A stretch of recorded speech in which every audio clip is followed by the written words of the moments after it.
শ্রাবণের এই অতিবৃষ্টিতে বিলে থই থই পানি, গ্রাম বাংলা সেজেছে এক নতুন রূপে।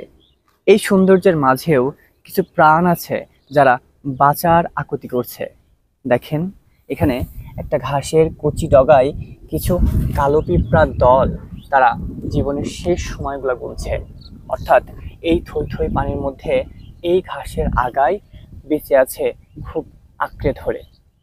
১৯৯৭ সালে মুক্তিপ্রাপ্ত মোরশেদুল ইসলামের পরিচালিত দুখাই চলচ্চিত্রের কথা কি মনে পড়ছে? এই চলচ্চিত্রে পরিচালক খুব ভালোভাবে ১৯৭১ সালে আমাদের দেশে ঘটে যাওয়া চরম এক প্রাকৃতিক বিপর্যয়ের কথা তুলে ধরেছিলেন। সেই সাথে ১৯৭১ সালের মুক্তিযুদ্ধেও আমাদের গ্রাম বাংলার মানুষ বা বাঙালিরা কিভাবে নির্যাতিত হয়েছিল সেটাও তুলে ধরেছিলেন। প্রাকৃতিক বিপর্যয়ে দুখায়ের জীবন বারবারই ভেঙে পড়েছিল, তারপরেও পুনরায় আবার জীবন গড়েছিল, ঘর বেঁধেছিল।